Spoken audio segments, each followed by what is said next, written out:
Welcome to the Be Still, Be Aware series, where nothing is off limits. I'm your host, Claire Foord. Let's talk. Hi there. Thanks for joining us for the Be Still, Be Aware series. We are joined by Dr. Danielle Pollock, talking about loss, stillbirth, but also stigma and the research behind it. So what are you going to be able to take away from this conversation? Quite a lot, actually. What happens when your doctor listens and how to advocate for yourself and your baby. You'll get some really key tools that you can take away for your pregnancy or the pregnancy of a loved one.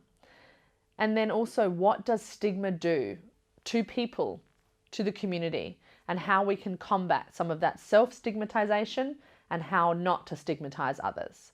So, thanks for joining us and let's talk. Before we begin, we'd like to acknowledge the traditional owners of the land on which this series is recorded and pay our respects to their elders, past, present and emerging. Hi, I'm Claire Foord, the host of the Be Still, Be Aware series. Thanks for joining us on the podcast or on the web series today. I am joined by Dr. Danielle Pollock, who is a fabulous stillbirth advocate. She is a stillbirth researcher, and we're going to hear even more about that. And most importantly, she is a fabulous mother. So let's talk. Danielle, thank you so much for joining us. Thank you for having me, Claire.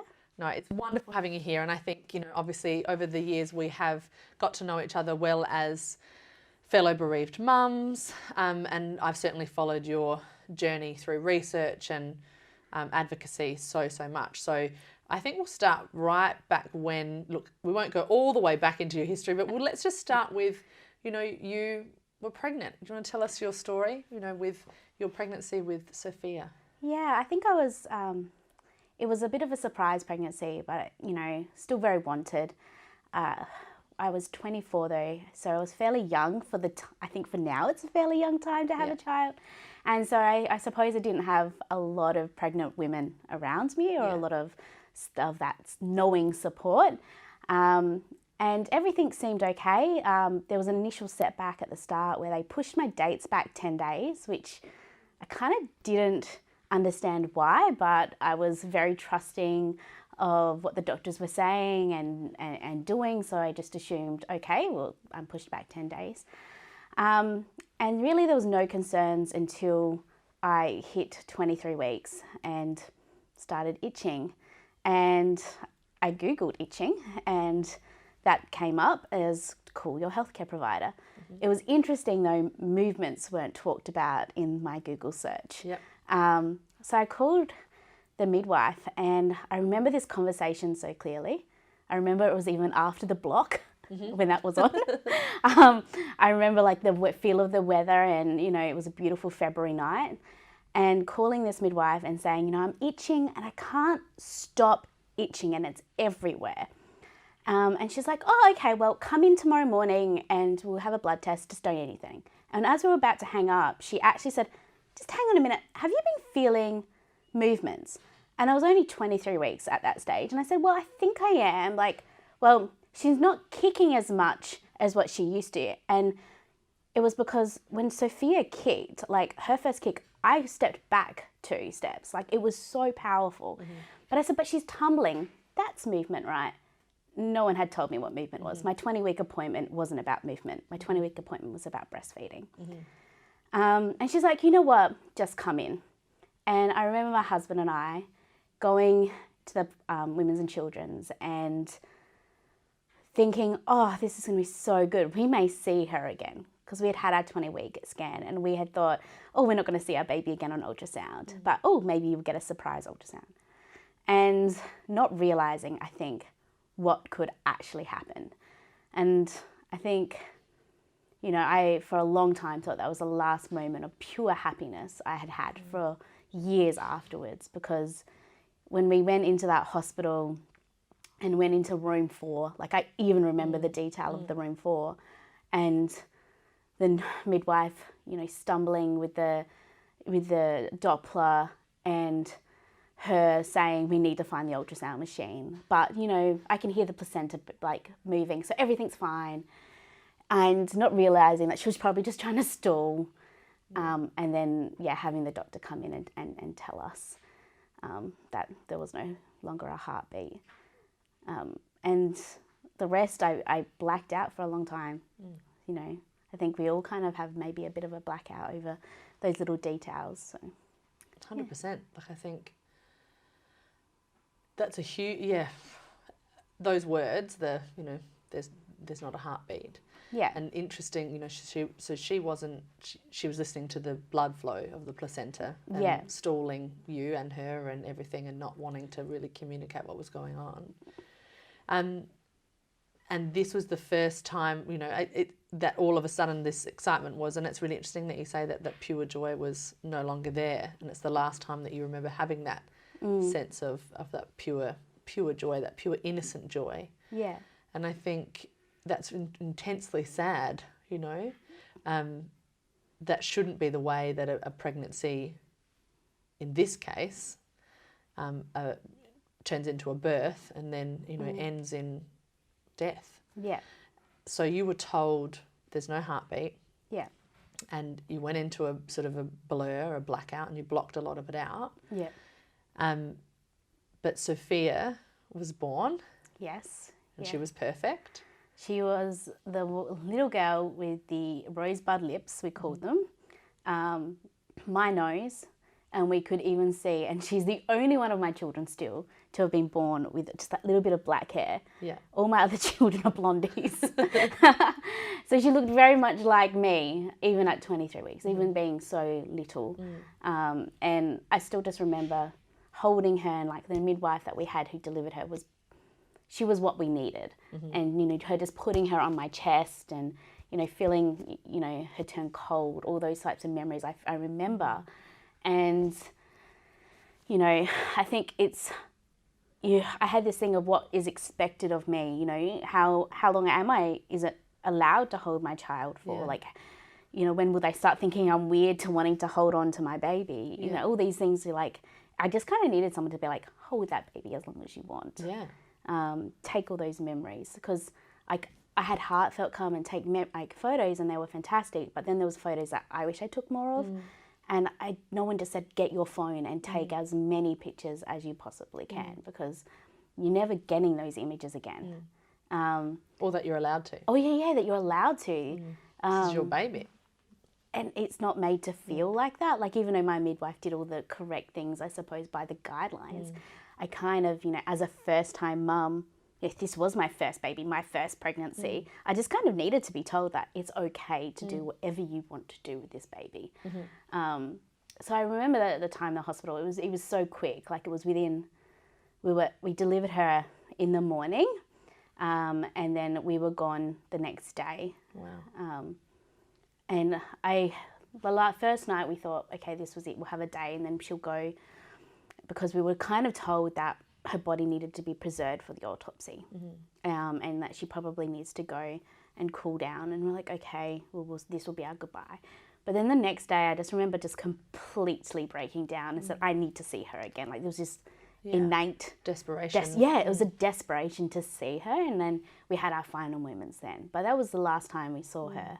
And I think that's where my grief is actually more, you know, I think, relatively okay. And now, as we're going now 6 years on, I'm like, I'm just missing the grief is over the length of that time away. Yeah. Because I'm like, oh, I could have had 6 years with her. Or, you know, it's been 6 years since I smelt her or saw those beautiful lips or that beautiful nose since then, you know, all those sorts of things. Like, I think my grief is a lot about the time of it being. Yeah, what you could have had and should have had. Yeah. Yeah.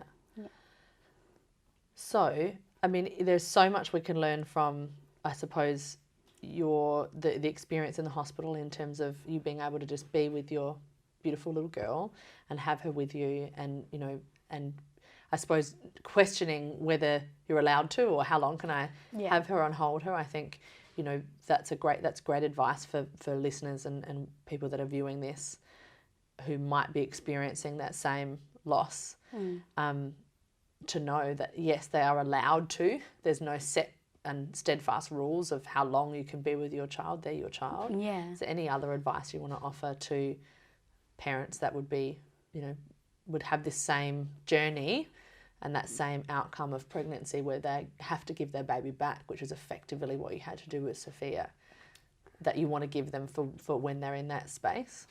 I think realising what that can do to you. Yeah. I feel like the moment I gave Sophia back, you know when they talk about this heartbreak, I actually felt my heart just ripping. And I think I just shut down emotionally because I don't think I felt emotions until a bit over 2 years afterwards. And I mean, I got married in that time. I had another child and I still just couldn't feel anything. Yeah. And I think I needed to identify that earlier to help me, especially with my subsequent child, who I'm sure we're going to talk about because he's a story in itself, and get help. And even if it didn't feel like I needed it, I probably should have just still kept going. And I needed others actually to kind of just be more assertive.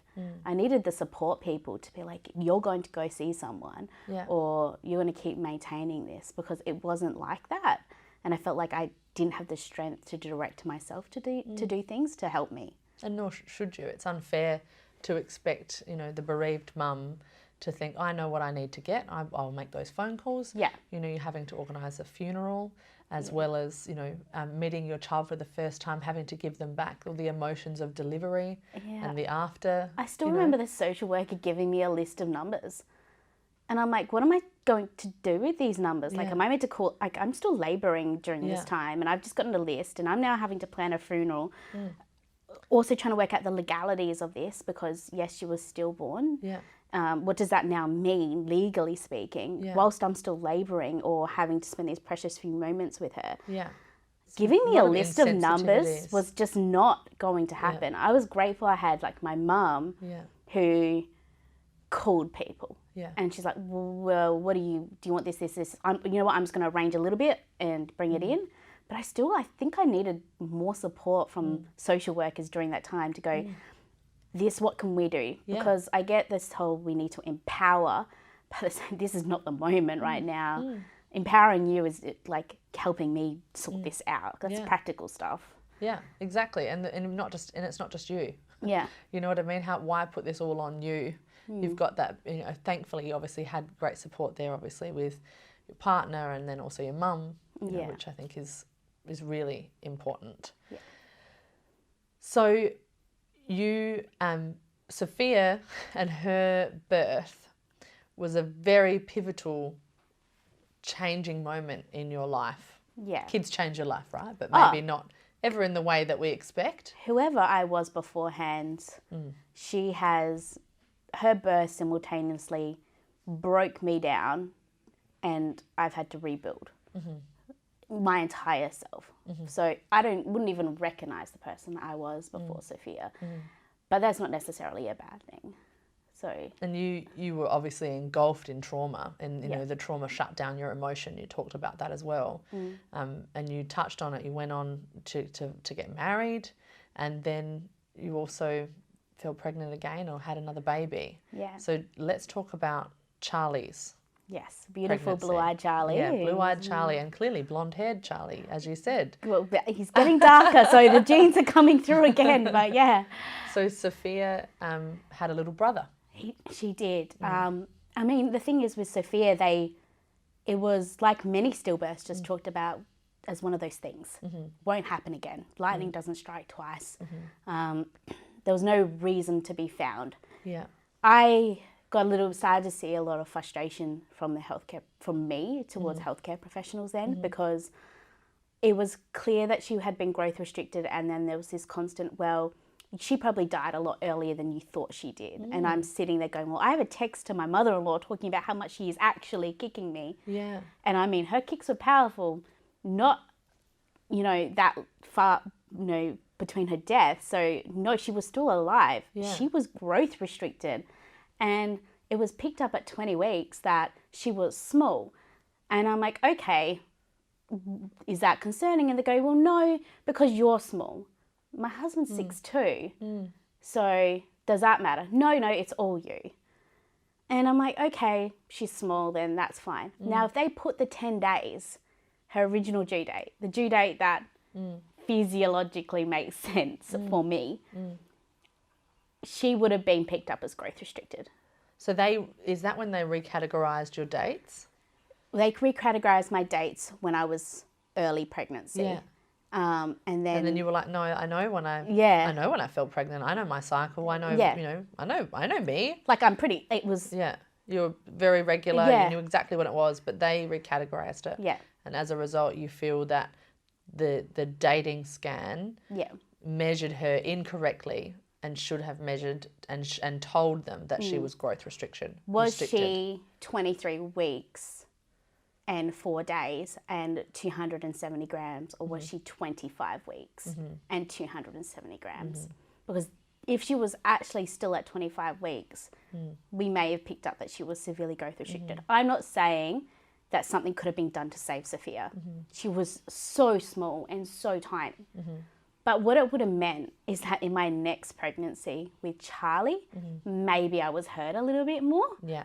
Because they refused to hear me and say, okay, well, the mother had said that she was still feeling movements up until this day, produced a text where she had actually messaged her mother-in-law and said she was kicking. Yeah. Maybe they would have taken my pregnancy with Charlie a little bit more seriously.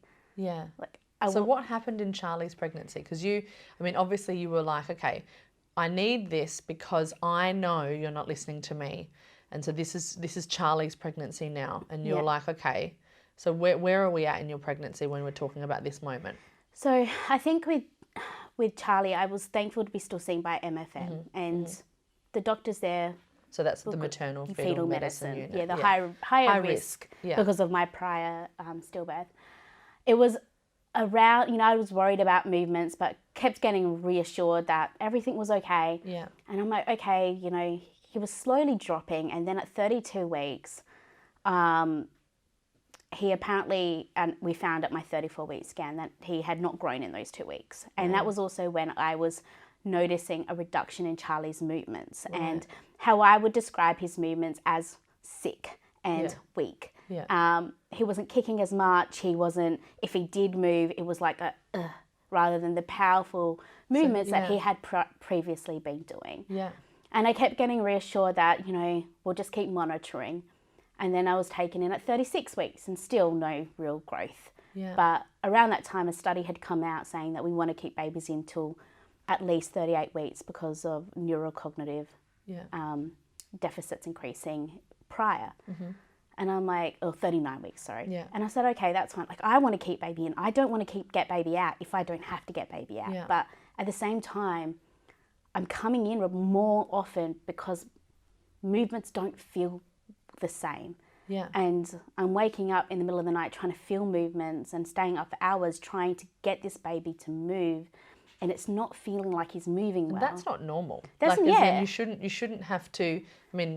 Shouldn't have to do things to make your baby move. Yeah. Your baby should still be moving as they normally do. It's hard, obviously, because every baby's different. But you said you have an understanding. He was powerful. Yeah. Prior to that, he was a lot more powerful in his movements. You felt like he was getting sick, weaker. Yeah. Okay. And I think, I kind of... And he measured small. Like he had measured small. But because blood flow was fine, there was this insistence to keep him in. And again, it was around this Christmas period as well, which I think didn't help because, services go down obviously a little bit. And it just was becoming a little bit more of a mess. And I wasn't feeling, again, heard or that people were noticing. And it wasn't until I went a little bit white chick crazy. And I feel so sorry for the poor midwife who I had to talk to. Yeah. Because I was like... You were like, you have to listen. Yeah, I you have felt to like you listen. had to get crazy with them. Yeah. I was like, I am 37 weeks and I literally don't have another appointment with MFM. You have not booked me in and I can't get another appointment until 40 weeks. Now, I keep coming in and presenting that something is wrong. And it wasn't until she's like, okay, I'm going to get you into another OB. And why do you think they weren't listening or weren't hearing you? I think, I have a history of anxiety and depression, and there is a very real mental health stigma that surrounds, stigma, mental health is stigmatized. Yeah. And I know that it was written in my records that I had high anxiety. Right. So you think they were labelling your concern as anxiety, that the reason you're presenting was because you just were worried. Yeah. I'd lost a baby and That's I was all worried. it is. Yeah. So instead they were making an assumption rather than having a conversation. Despite clinically Yeah. growth records showing to go down and a repeated coming in to seek reassurance about his movements, essentially. Eventually, the obstetrician who saw me was wonderful, and I really do attribute to Charlie being here because of her. Yes. And she actually made me feel heard for the first time. And she was like, okay, well, we're going to get you in. We're going to... So what did you say to her? Let's take that. So I'd really like to know this conversation. So you were finally, you said you went nuts. You went crazy. I went nuts at the midwife. At the midwife. And you the said, poor midwife. You have to get me an appointment. I need to see a doctor. And she got me in to see an obstetrician. And you saw the obstetrician. And what did you say to the obstetrician? I said, growth scans have not changed since 32 weeks. He has not been growing sufficiently. His movements keep going down. I'm so worried because I feel sick. Yeah. I was meant to be booked to be induced. You know, we haven't even got that booking yet. And I think she was like, tick, tick, oh God, this is not good that you haven't even had this. And then she's like, that's insane. It is. You had to pull out your notes. So you were in charge. I had my notes of on my going, phone. okay, so here's what's happened. This is what's being said.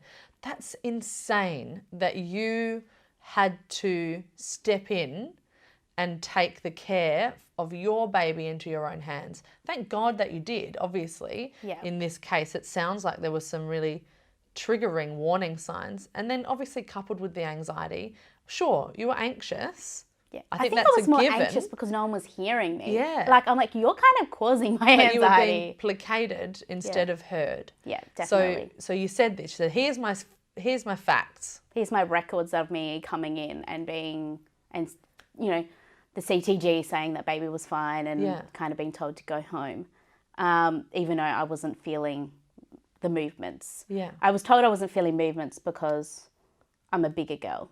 Wow. And I was like, but baby's movements are inside me. Yeah. That's like, I don't feel the movements outside of me. I feel the movements inside of me, but okay. Wow.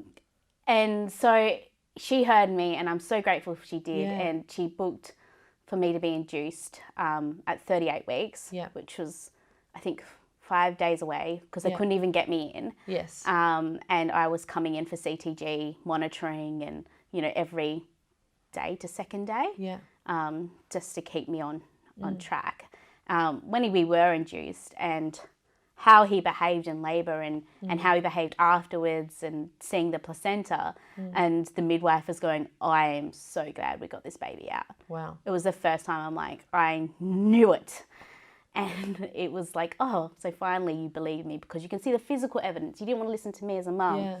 You just wanted this biomedical evidence that this was... So the placenta was small? Placenta was less than 5% of his body weight. Wow. It was... He had a temperature and I had a temperature during labour as well. Wow. His heart went tacky, so it went over 200. Wow. When he was born, he's definitely not the Charlie you see now who's big and healthy. He literally, you could pull the skin and just like see that he looked like he'd literally lost weight in womb. Jaundice, couldn't stay awake. Blood sugars couldn't stabilise over 24 hours. Wow. All of these things where you're like, you were not a well baby. Not as bad as he could have been. It's really interesting that you described his behaviour as feeling sick. And when he came out, he looked, you're describing what sounds to me like somewhat malnourished. You would, if you saw a baby out of pregnancy that was born and in the neonatal intensive care unit, you'd probably say, okay, that baby's not putting on weight. This is concerning. This isn't how a newborn should look. Yeah. We need to, get some meat on those bones. So everything that Charlie had communicated with you and everything that you had advocated for yourself, it took a long time for them to hear you. Yeah. And even... But they did eventually, which is terrific, but it's insane that you had to fight that hard. I had no trust in the medical professions after that. And, you know, that also just getting the results of his placenta, which found to have a mild infection, but still an infection. And I'm thinking it was a mild infection on a very small placenta. Yeah. That's still not good. Yeah. We had to chase those down for, you know, 2 or 3 months later, we're still trying to work out answers. I'm like, doesn't this mean something for my next pregnancy? Yeah. And you didn't... I'm trying to figure out how to say this in a way that, you know, this is not normal that people would know this, you know, in a pregnancy. This isn't you're not your standard pregnant woman who, you know, you're talking, you know, tachycardia. Yeah, and you're, you know, tacky heart rates, you're talking about, you know, less than 5% of his body weight. You knew this stuff because obviously you're a very educated woman, and that's obviously, you know, part of your understanding of Sophia's death and in your pregnancies, and obviously what you do now, you know, in becoming you know, getting your PhD and becoming a doctor, which we'll talk about. But so you're not your average, you know, patient, you know, or expectant mum. But it is insane that you would expect an expectant mum to have all of that knowledge, and even with that, you had to like literally put it in paper. And say, this is my baby, this is me, and this is what you need to do. Please hear me. I'm so glad that you advocated for yourself and your baby, but that would have been really tough. I think it also, I'd already gone through this massive trauma of losing Sophia. When I wasn't being heard about Charlie, you're not trying to attach to your baby. That's not what I'm doing, which is what you generally do in pregnancy. You're just like, I just need to get this baby to live and to survive. So it's not this, it's a survival mode rather than this motherly attachment that grows within pregnancy. So when it deeply affected our relationship, and it's something that I still, you know, as a mother, you get told about as soon as baby's going to come on your chest, you're going to get this rush of love. And I'm sitting here going like, it took me 18 months. And that's horrendous that my child and I had to go through that, and that there wasn't the support for that. And even as someone who has done psychology. So it deeply affected me in terms of being able to start attaching to my baby. And I needed to after that loss. But also my trust in the health professionals. And then wanting another baby. Like my partner and I, we wanted initially a big family. And it took me a long time to want to then have another baby, to want to put myself in a position of not feeling heard again. Because I just automatically thought, I'm not going to be heard. So I have to prepare myself mentally to go through another pregnancy, to deal with the health system. To fight again. I mean, I was lucky with Zoe. It was a very different experience. But it also kind of speaks that Zoe was a healthy baby. I was put on aspirin. We were completely fine. There was no massive drops in growth. Her movements were beautiful. And I think I went in once for concerns. So this is really interesting. So Zoe's your next, you know, baby after Charlie. So your next pregnancy.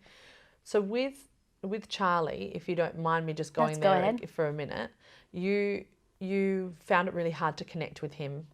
And so do you put that down to the, you know, the levels of trauma, and, you know, was there, you know, and potential PTSD, you know, and postnatal depression and everything sort of banged together, and literally trying to cope with obviously having that bonding. That's really hard. Can we talk about that a little? Are you comfortable going there? Yeah, definitely. So just talking about Charlie and some of the things that, you know, you did to overcome that, but when you realised that this wasn't normal, you know, was it what was it? Was it fear associated? Was it you know, physiologically? Was it chemical? What was it that you think was stopping you to connect? So many levels. Trauma for sure. Severe postnatal depression, postnatal anxiety, PTS symptomology. I wouldn't say I'd had PTSD because I don't feel, you know, from the psychology perspective, I wouldn't say I would fit all of that, but I definitely had moments where I would, you know, wake up and be like, who's breathing? Like, and make sure I would feel my cat's chest. And, you know, his chest, with Charlie struggling to breastfeed and me thinking, oh God, my body failed again. Like I can't even grow a baby and I can't even feed a baby, and this is what a mother is supposed to do, and I can't do these basic Yeah. physiological things and all the pressures that were associated with that. And, you know, I think it was all of this. Yeah. And I was not wanting to seek help because I didn't know how to talk about it. I didn't know how to say, I have no feelings. I have no emotions. I feel indifferent. All I want to do is run. All I want to do is not be here the next day. Yeah. That's really hard. And I think my partner also didn't know how to handle that because he'd not been put in this situation, and he didn't know to just, you know, put me in the car and take me to ED because he's like, you weren't screaming, you weren't crying, you were just numb. How was an ED supposed to assess that?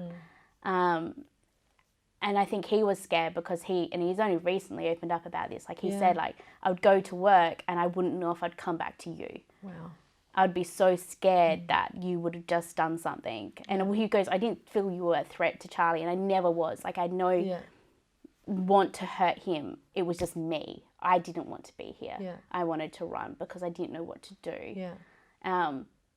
And it wasn't until... That's scary. It's so scary. And it's still really... It's only been like the past year that I've been able to open up about the fact that I didn't want my child to have me as a mother because I didn't feel like he should have this mother. Yeah. Like he would have been much better off without me because of just how I was feeling at the time. That's really hard. Yeah. Sorry, I will cry. No, Danielle, that's really brave for you to share that, because I think also for so many families out there to know that, and I think what happens is we're so ill-equipped, and it's through no fault of our own, because no one's willing to have the conversation. These are tough conversations, and I think but they don't have to be. Yeah, and after loss, you're kind of just being told, you have a baby now, everything's get fine. happy. Get happy, you have a baby in your arms. And you're like, I have a baby, but that doesn't minimize the trauma that I've just gone through. Yeah. Like, it doesn't automatically fix everything that I've gone through. I need help still. And the baby didn't fix the issue. And what I needed was, how can we help you as a mum and bub? And you individually. Life's not black and white, neither's pregnancy. I think, you know, every body, every baby and every pregnancy is different. I mean, goodness, so many people, if you follow us, have heard me say that multiple times. And, you know, I think you've even said it yourself just in talking about your 3, you know, very different pregnancies, and we're going to talk about Zoe. Yeah. But, you know, I think where Charlie's very lucky to have you as his mum, because without you, he might not be here. Yeah. And without you, it's very probable that he wasn't going to be here, because as insane as it sounds, you did your own obstetrics. you charted your, you know, you listened so intensely well to your baby, and you listened intensely well to your care provider, but something was missing from that piece of the pie, and that was your care provider listening to you and your baby was just going off of the machines. And it's tough. It's a really tough, you know, this is not a blame game at all. No, it's not. But, you know, eventually working together as that team, and you continuing to advocate for your child in the same way as you would outside of pregnancy, you know, we could go so far as to say it likely saved Charlie's life. So in that, Charlie's incredibly lucky to have you as a mum. And, you know, you gave him the gift of life. What an incredible thing to I hopefully you know that about yourself now. Yeah, it took some time, but I'm feeling stronger in that now. But I still remember that moment where things started changing, and it was actually in Uruguay. Yeah. When we went to a conference, my very first stillbirth conference, and I managed to just have some time away from Charlie, and I think had 14 days, and it was the first time I left him. He was 18 months old, and I needed it. Yeah. It was my own type of therapy, essentially. So going to that conference, but also then I flew and went to Iguazu Falls. Yeah. And it's still one of, you know, when you find places in the world where you're like, oh my God, this is spiritual. Yeah. And I went there, and it was the crushing weight of the waterfalls, but then the hundreds of rainbows that would appear from these waterfalls. Like there were rainbows just appearing in the sky because of the water mist. Yeah. And it was like all of a sudden just feeling at peace. And the night before, I'd had a massive panic attack. Yeah. And my poor mum was being called, and she's like in the car park of some random place trying to calm me down because I just couldn't. And it was like, maybe this is me finally starting to feel emotions and acknowledging what I'd gone through. And then the next day I went to Ghazi Falls, and I'm like, oh my God, like this is what I needed. I was meant to be here in that moment. Yeah. And, you know, coming home and accepting I needed help. Yeah. I needed to see someone and talk through these feelings. Yeah. I needed to actively work on my bonding with Charlie, and now I'm so glad that I think we're very, very close. I'm so lucky to have this amazing little boy in my life. It's amazing. It was and he's lucky to have you. What a beautiful serendipitous, moment, and the signs of a rainbow. I know not everybody likes the terminology, but particularly for your rainbow baby in Charlie, that's beautiful. I think I'm so glad that you found yourself again for your benefit and for the benefit of your family. Yeah.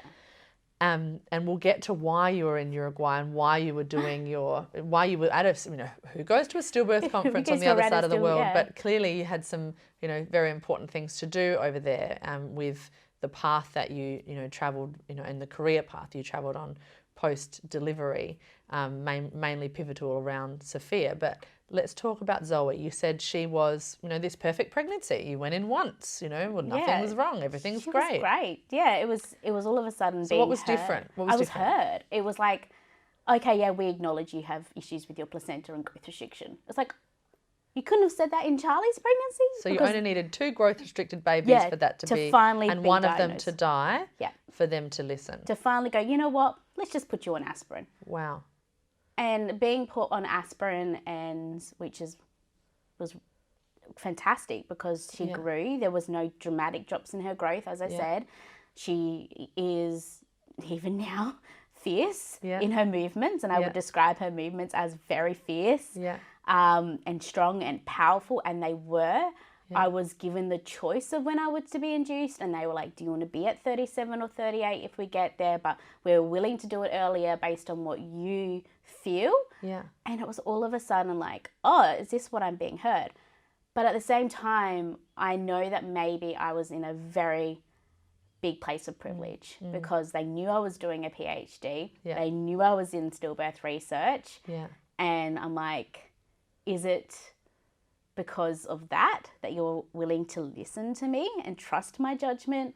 Or is this what you're giving every woman? Because I don't trust that this has been happening to every woman. Well, let's hope. We can always hold out hope that is what, that's what everyone deserves and that what everyone gets. And I think what we've learned even from your, pregnancy journeys is that every one of those pregnancies is different, and the care is different, and the people around you are different. But regardless of what level of care you have, in what system that you have, you do deserve what you got with Zoe, which was like, can you take me through it? You said you felt heard. So what was different? You said, I need X, Y, and Z, and they listened. It was a discussion of how many appointments do you need? Do you want one every month? Do you want one every 2 weeks? We know that Sophia died around 23 weeks. Do you want more extra appointments around that time? It was giving me choices to help me feel like I was a part of my care. And even having discussions with my doctor about movement. And I'm like, can you stop saying, is my baby moving? Because that's only going to elicit a yes/no response. I'm like, can you tell me about your movements? Because then I can tell you that she is really, really strong, and she continues to be strong, and there's been no change in that since my last appointment.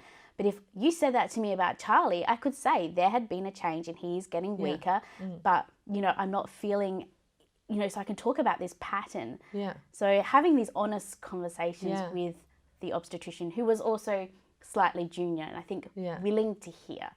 And I'm so hopeful for our junior doctors and our residents that they are going to listen more to women, and them going, okay, well, I will change that. And so she never asked me, is baby moving? She'd go, tell me about your baby's movements. And then she would write it in the notes. Babe, she has noted baby continues to be strong and has been strong for the past few weeks, and That's nothing awesome. has changed.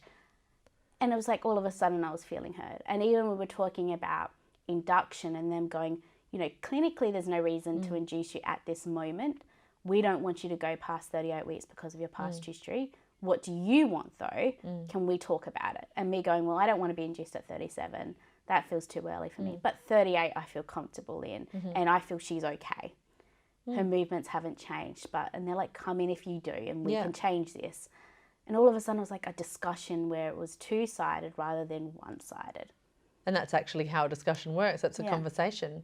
That sounds awesome, and you clearly helped create a very good habit in that obstetrician. I'm hoping she's still doing it.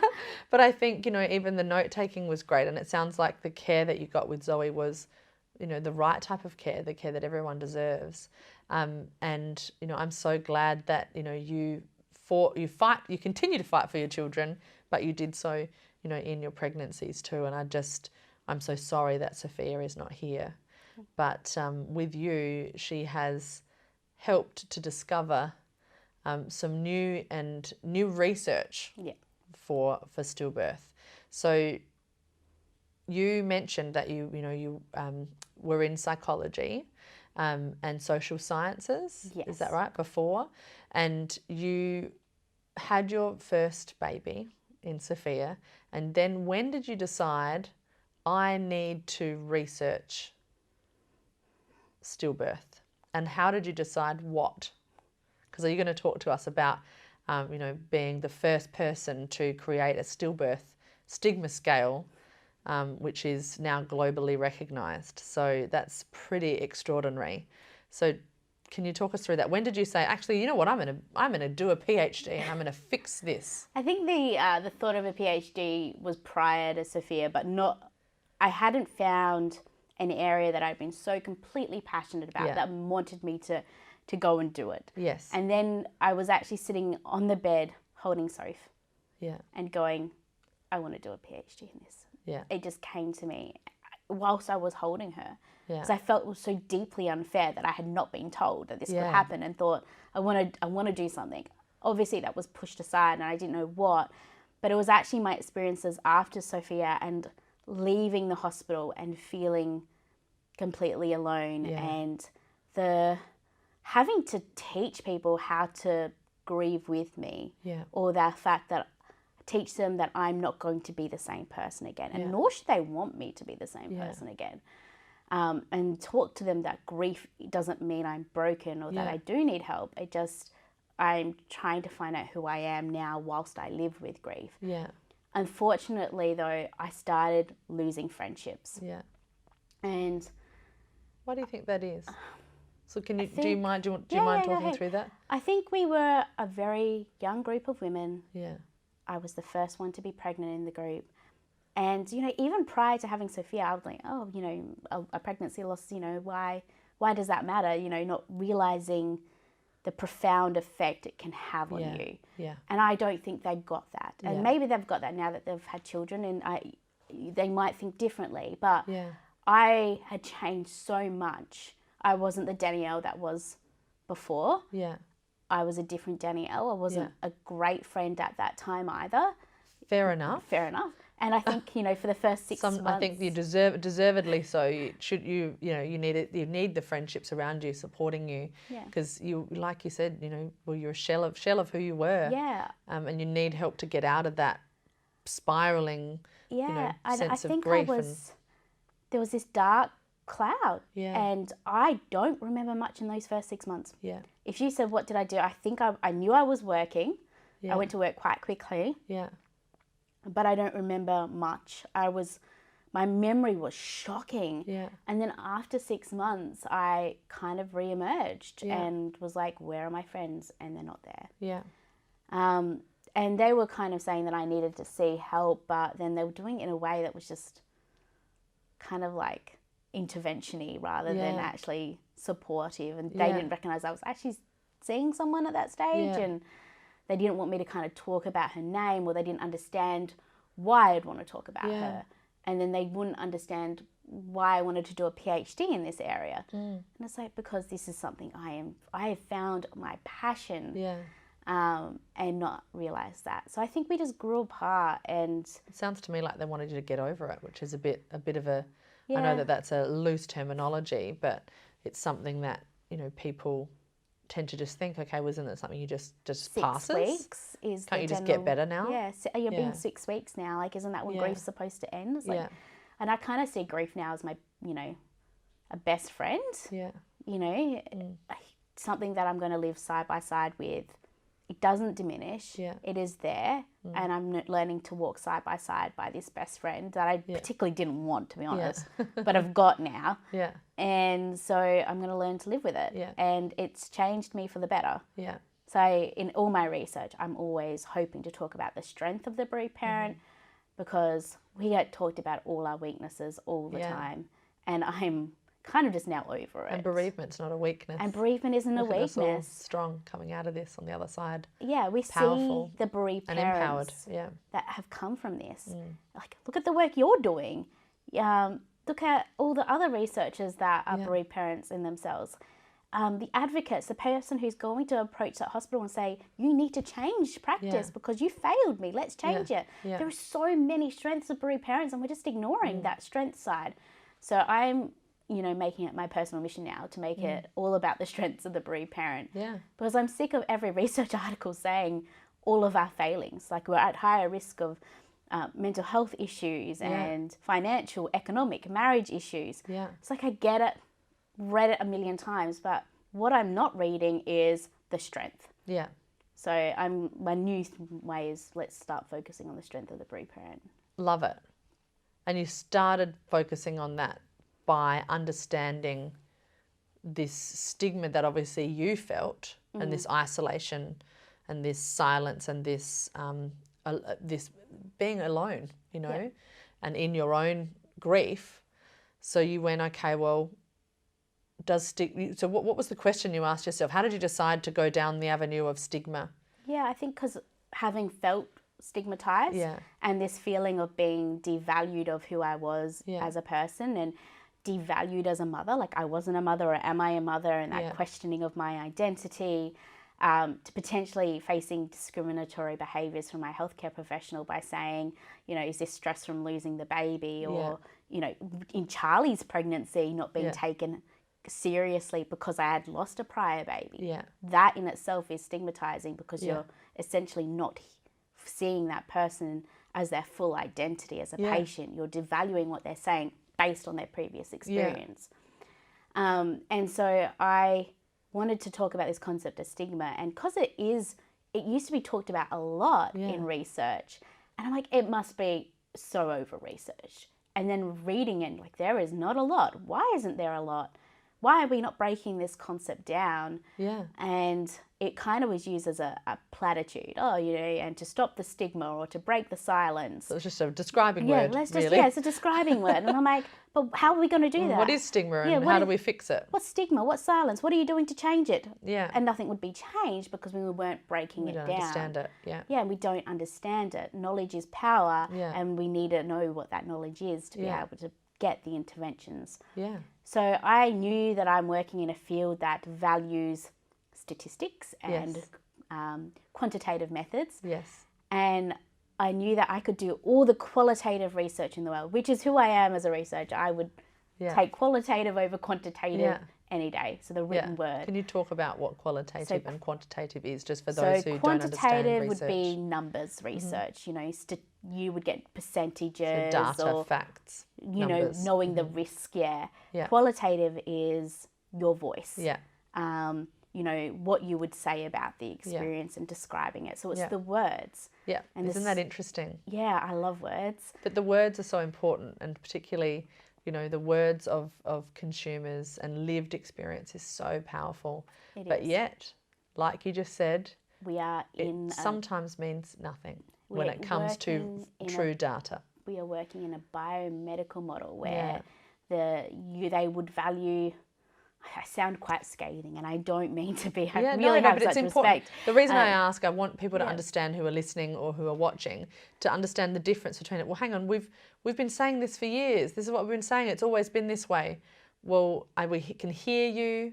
Yeah. Sorry, we've listened to you, but we don't really hear you. Yeah. Because the data is stronger than, even though that is true fact and lived experience. So the data overrules lived experience. Hopefully that's something that I would love to see change in research, the power of the person's voice being seen as, a very, very strong, tool. But I think that's what you used. You went and got their voices still, but turned it into numbers. So sorry, let me... understanding that the understand CTG is considered more important than the woman's voice sometimes, and knowing that the numbers is what's going to make the most impact. So I worked out how to develop a stillbirth stigma scale to measure, because we didn't even have a number of how many bereaved parents experience stigma. And I think everyone just believed that every bereaved parent experienced stigma. And I'm going, but that's a pity narrative. We're just placing this experience on a bereaved parent that they may never have had, and that in itself could create more stigma. Yes, yeah. So we really needed to find out, well, not every bereaved parent experiences stigma. That's great. Yes. But it also means that we can reduce it. Yeah. So this scale that I developed was used to measure the prevalence of stigma and then the different types of stigma. Yeah. Because stigma isn't just one overarching concept. Yeah. There's different types. So there's the discrimination, so the public stigma. Yes. There's the self-stigma where we're blaming ourselves for the death. Which you talked about. Yeah, like you talk to any bereaved parent and most of them would say, I blamed myself for the death of my baby. Or there was someone blaming them. Yeah. Oh, yeah. And we've had that, like, why didn't you go in sooner? Yeah. Did you eat ham? Yeah. All of those blaming kind of statements. Yeah. And the discrimination needed to be captured, I think, most importantly. Unfortunately, with my study, we found workplaces and by healthcare professionals. So we wanted to break it down, the concept, and then be able to measure what was coming out. Things like disclosure. So I'm talking to someone new. Yeah. Do I tell them that I've had 3 babies, or do I tell them that I've had 2? And how comfortable do I feel in doing that? So and there's no right or wrong. And there's no right or wrong. No, that's not a right or wrong. Yeah. To disclose or not to disclose can be very protective. Yeah. It's personal. It's very personal. I'm not going to tell the checkout chick that I have 3 children if she asks, but whereas I am. Yeah. And that's the thing. Everyone's different, and that's the whole beauty of what you have discovered and published. The scale is now published. The results is going through the extensive peer review process which is very difficult. Yes. Research is long and arduous. Yes. But you did it, and you got there, and you created something great. And Sophia created something great because she gave you, Mum, I want you to research this. This is something that people need to understand. Why didn't they tell you this could happen? Yeah. And you have created a stigma scale, and you're reporting on that, and you are now a doctor, which is amazing. And this is not where it ends. I think so. What's next? What do we need? So now that we understand, one, that stigma exists, which is something that we have you to thank for. In stillbirth, I should say, that you've created a stillbirth stigma scale so people can utilise that and help to create new discoveries and new research. You talked about, this implication or this perception, of the bereaved parent being weak, weak and, oh, you poor thing, there's nothing you can do now. And being discriminated against as a result of it, and pitied. Mm-hmm. So all of these things now we have, and we can hopefully use some of the things you've created through the stigma scale to change that. What do you want to do in terms of what's next? Where's the next research step? What do you want people to understand, and what do we need to now know so that we can better, care to help prevent a multitude of problems from, stillbirth itself to additional physical trauma in pregnancy, and then further trauma in next pregnancies and subsequent pregnancies after loss? Big question, I know. What do we need? That's a big question. First, I understand that mine is the first step, and I'm glad we've got that first step. Yeah. And I want every researcher to go take my work and just use it and abuse it. Yeah, translate it to any language you want. Use it. Yeah. You know, understand on it, criticize it to make it better. Yeah. It doesn't just stop. It doesn't stop. This is a growth. This is me providing the very first step for people to go and take the scale and make it better. Yes. But hopefully it gives researchers the ability to conduct evaluations, to be able to go, well, what intervention could possibly work to reduce stigma? Now, I don't think stigma has ever just been a bereaved parents issue. Yeah. I always think that stigma is a systems issue. So we are not just saying focus on the bereaved parent here. Because when I asked the bereaved parents about their antenatal care and what they kind of needed, they said they needed their healthcare provider to talk about stillbirth with them. And so when it actually happened, they didn't feel so devalued. They didn't feel like they were alone or that they did it, because they needed those conversations beforehand. And we have those conversations about SIDS and miscarriage and Down syndrome, but we're not saying the word stillbirth.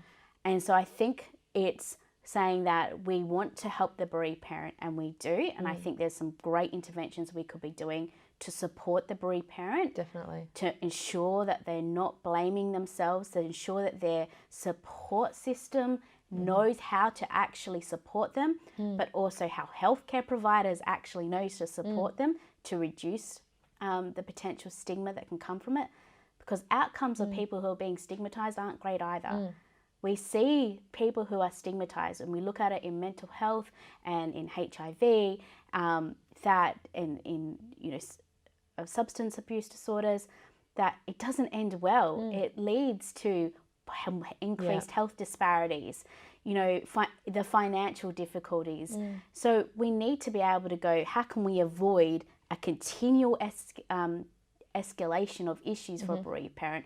And I think that comes with reducing stigma. So we need to put interventions there, but we also need to put interventions in the antenatal period. So we talk about stillbirth, and then we have to also think about, who is that pregnant woman talking to? Everyone, as you know, when you're pregnant has an opinion about how to be pregnant. Totally. Everyone has an opinion on everything. Everyone has an opinion, especially when you're pregnant. Yes. And your body is everyone's. Community property. So, we need to be able to have everyone on the same page about talking about stillbirth and being open.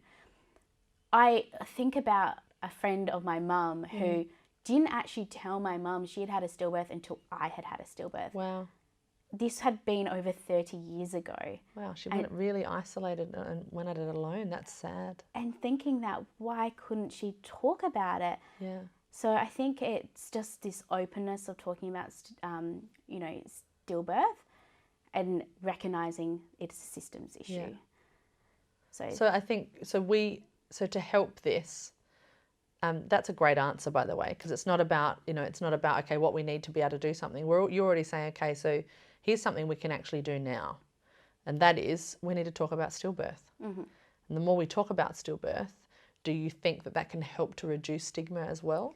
I do. I think we have to be wary, again, of the pity narrative, which we often see being put out there. And talking about the strengths of the bereaved parent, we can talk about our experiences and how horrible it was and traumatic, because that does need to be said. But at the same time, we have to recognise that those stories are potentially be turning into narratives that they're weak, that they're broken, and workplaces, especially what I was seeing with workplaces was, well, they're not coping then. And then we're seeing discrimination. So we have to be wary that we're not putting a pity narrative, that we are talking about the strength of the bereaved parent, and we are saying that this was the most absolutely devastating, heartbreaking event that has ever occurred to me and may ever occur to me, was losing my child. But that doesn't mean that I am broken and that I am weak, that I am still strong. And that's why I'm here today telling my story, is because I'm strong.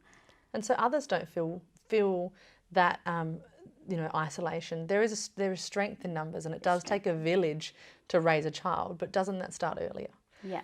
That can start even in preconception, when the pregnancy, is conceived, and throughout the pregnancy journey and beyond, raising a child starts early, and that part starts with a conversation, and we all need to be part of that. We're so happy, like you said, to talk about so many things in pregnancy. Why not add another one? And this is one of the most important, certainly, from what I'm hearing you say, and certainly from my own beliefs, is that we need to talk about stillbirth, because with a conversation, there's a lot we can prevent. And we're not just talking about the prevention of that isolated event, because that isolated event is beyond that one moment, but also the stigma, and also the fact that maybe if it does occur, that if we do have that conversation, like you said, from those bereaved parents' mouths themselves, that if I knew about it, maybe it would have been easier to at least be confronted with it. Doesn't change the pain, doesn't take the grief away. The grief still walks alongside you. I like that analogy that you say, that this is your friend. And when you call something your friend, that means you've accepted it, and they become, it's a friendship. So it's not you don't need to be fearful of grief. And I think these are really powerful and useful words for people that are listening and watching, to be able to take away with them, and hopefully look at stillbirth and the stigma associated with stillbirth in a new light, and a better understanding of not only that, but how to advocate for themselves, because that was something that you also shared so eloquently. And I'm sorry that you had to fight so hard, but gee, what an amazing mum you are. So we're lucky to have you here chatting with us. You've made amazing research breakthroughs, incredible mother. Look forward to what's going to be happening in the future, and keep advocating for stillbirth and prevention. We're lucky to have you. So thanks so much for coming on today, and I know that there will be lots that people have taken away from this episode. Gee whiz, wealth of knowledge. Thanks, Claire. Thanks, Danielle. Thanks so much for joining us for this episode. If you'd like to know more, head to our website, and I'm sure that if you have any questions for Dr. Pollock, she'd be very happy to answer those for you. And hopefully you'll tune in again, and be sure to listen up next time. Thanks for being part of Be Still, Be Aware, and let's talk again. Thanks for joining us today, and we look forward to you joining us again next time. Remember, it's never too early to have a conversation, but it really can be too late. If you'd like to know more about Still Aware, the charity that's bringing you this series, head to stillaware.org.